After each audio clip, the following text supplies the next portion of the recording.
gals! So, today, mag-grocery haul tayo as you can see in the title down below. Actually, kakatapos ko lang dun sa SM haul ko. So, ayan. Andyan pa yung mga kalat and yung mga box na ginawa kong tripod. So, don't mind that. Nagpalit ako ng damit para hindi naman masyadong para bago sa paningin. Ganun. So, first, as usual, let's do yung mga frozen goods para malagay ko na sila sa freezer. Alright. Bumili kami nitong Pure Foods Deli Cheese Franks. Yan.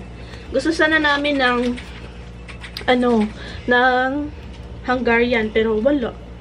Tsaka yung binili namin last, yung Hungarian cocktail. Wait lang. This one, iba siya dun sa parang nakasanayan namin na Hungarian. So, ayun. Try naman natin iba. Next, bumili si Kenneth ng bacon. Oh my gosh. Malaki siya na bacon. Usually, yung binibili ko yung pinakamaliit. Pero siya ang kumuha nito. So, medyo malaki. Pure Foods na naman. Ayay, murag ganahan siya Pure Foods. Tapos, bumili kami ng cheese. Kasi merong mas mura na brand na mozzarella cheese pala. Kasi yung isa, yung M-board ba yun? Kalimutan ko. 240. Ito, 130 lang. Tapos, pwede mo siyang i-topping sa mga lulutuin mo. 130 yata. I think. And then, I think these are all mga meat na. Here. Meron tayong pork chop. 5 pork chop. Si Kenneth yung pinapili ko. So, let's see kung kamusta ang kanyang meat choosing skills. Char. And then, as usual, magko-close na nung nakapunta kami. So, dapat bibili ako ng chicken fillet. Pero wala na. So, bumili na lang ako ng iba't ibang parts ng chicken. Like, chicken thigh, chicken wings. Meron din akong drumstick dito. Ayan, drumstick. I don't know anong lulutuin ko with this, pero we'll see. Merong half kilo ng ground pork. And then, pinapili ko si Kenneth ng pork belly. 5 pieces. Pero, ayan, andito yung 5 pieces. Usually, inaano ko siya. Like, 2 sa isang bag, 3 sa isang bag. Pero, andito lahat. Siguro, I'll just do it myself. And then, meron tayong 1 tray of eggs.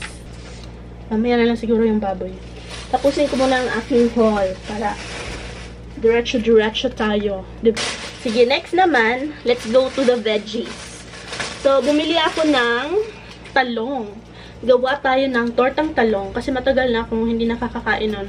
Lalagyan ko siya ng giniling, which is why we bought giniling. And then, yung isa nito, isang talong gagamitin ko for pork binagoongan. Yung nakakaloka. We have some tomatoes. Ayan, yung isa nito, 10 pesos and 30 cents. Yung isa, 12 pesos. Oo nga pala, you wanna see the prices. It's gonna take a while to edit, pero gagawin ko siya for you. Ito naman, we have some spring onions kasi, diba nakita nyo dun sa vlog ko, nung nagluto-luto tayo. Naubusan na tayo ng spring onion. Nakita ko sa FB, pwede mo doon gamitin yung egg carton or yung egg tray. Tapos, ilagay mo doon, lagyan mo siya ng tubig, tapos ilagay mo doon yung spring onion, tapos tutubo daw siya. I-try ko yun. And then, meron tayong 2 pack ng red onion. Red onion ba tawag dito? I think so. Tapos, garlic. As per usual. Merong marble potatoes because wala lang, gusto ko lang. Tapos, carrots. 2 pack ba to? Yeah. 2 pack ng carrots. Ayan. Meron din akong kalamansi. Mansiya. Then, we have some pechay. Ayan, magluluto tayo ng ginisang pechay para may gulay tayo. tomorrow, I don't think I can cook tomorrow. Kasi aalis kami ni Kenneth. No, ako lang. Pupunta ako dun sa facial care. Magpapa-facial. After 3 months. So, marami na tayong gunk na accumulate sa ating face. Meron ko pala dito. Ayan, bumili ako ng ampalaya. I will force Kenneth to eat ampalaya. Magluto ko ampalaya, my love. With baboy and egg. Feeling ko, pipiliin niya lang yung baboy. Anyway, ang liliit ng ampalaya, oh. So, I think masarap to. Kasi crunchy. I don't know. We'll see. Ayan, dalawa. Kasi kung isa lang, parang kulang, no? So, dalawa na. Mahilig naman ako sa gulay. So, kung ayaw niya, akong kakain. Meron tayong mayo. I will try to cook chicken salad. Tapos, tignan natin kung masarap. Pero hindi ako nakabili ng chicken fillet. So, the second major ingredient. Basta isa sa major ingredients ay wala. So, nakakaloka. Cheese powder. Excuse me.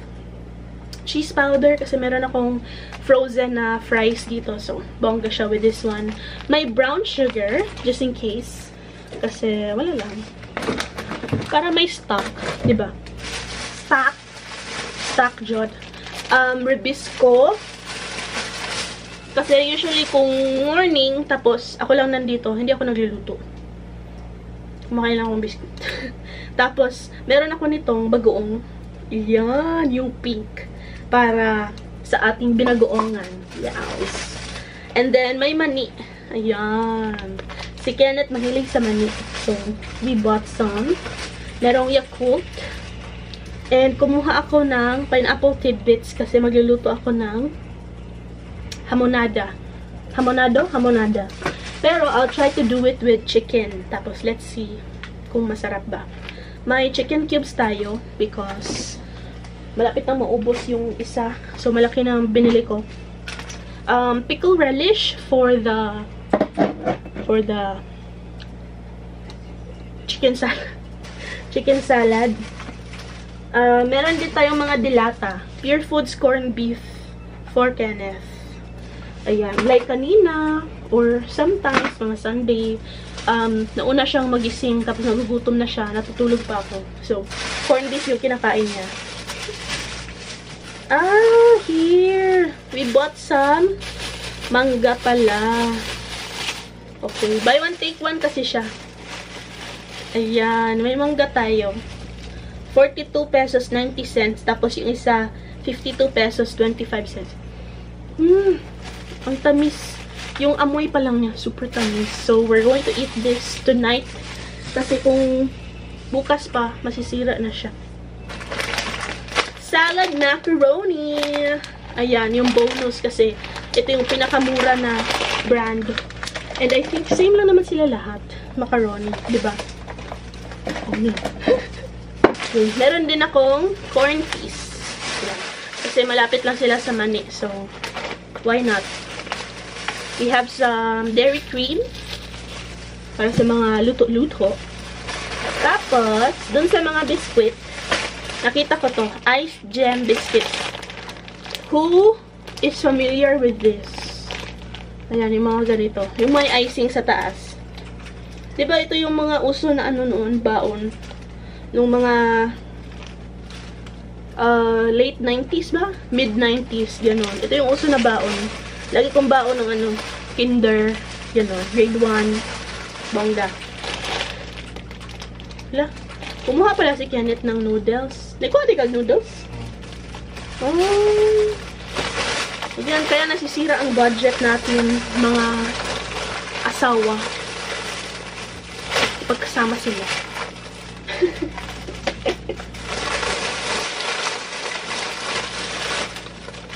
And then, I bought some gum. Kasi malapit na maubos yung ating gum. Pero wala yung gusto ko na brand. So, ito na lang.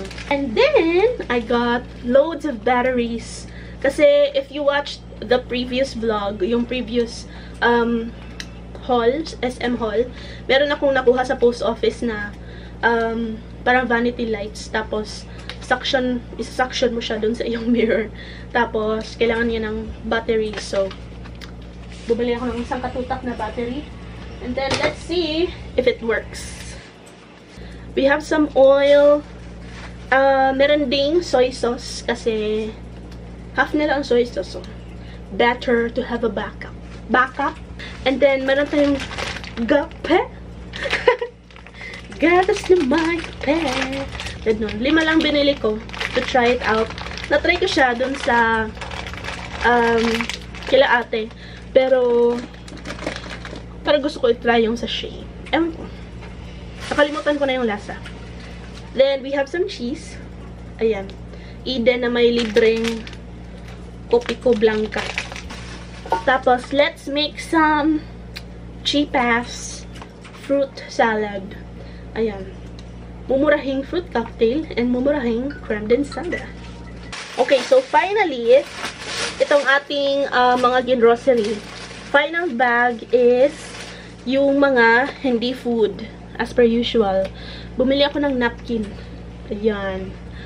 For the rainy days. Or no, for the red days. And then, we got some alcohol. Dinala ni Kenneth yung alcohol namin. Hindi ko alam na saan. Hindi na rin alam na saan. Kakaloka. Meron tayong cotton buds. Ang usual lang na binibili namin, no? Na-enjoy niyo pa ba itong aking grocery haul? Please tell me below. Kasi parang, usually same lang yung binibili. Ito, Fabcon. Brand that we always buy, Kalinisan, because it's very affordable. Pero mabango pa rin. Yung iba kasi, mura, pero pangit. Tapos, meron akong top coat. Itong brand na to. Caronia Fast Dry Top Coat. Usually, yung ginagamit ko is yung sa Bobby. Yung, ano man tawag dun? Basta Fast Dry Top Coat din. Pero, walang stock. Bumunta ako sa Watsons. Tapos, wala nga rin ganito dun. Sa grocery ko to nakita. Meron tayong Pepsodent toothpaste.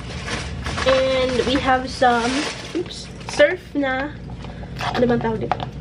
Dishwashing soap. May pabango sa CR, Albatross. And ito, yung nabili ko last time, last ng grocery haul tayo, Greenex. 69 pesos lang to. And it works. Bongga siya.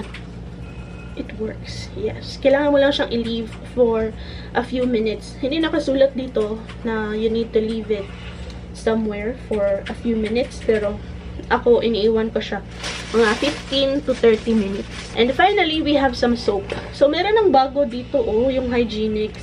For 4 bars, 99 pesos lang siya. Ayan, bongga. Yung isa was 3 bars for 75 ba? Yeah. I think, medyo pareho lang naman yung kalabasan na price. Pero at least, mas marami na. So, mas matagal kang mauubusan. Ang dami kong lilinisin na kalat bags. Ito na yung bed namin. Daming kalat. Okay. So, that's it for today. Let's do a shout out. Thank you pala dun sa mga nanood ng aking What's in My Bag. Kasi as of today, yun yung aking last na in-upload.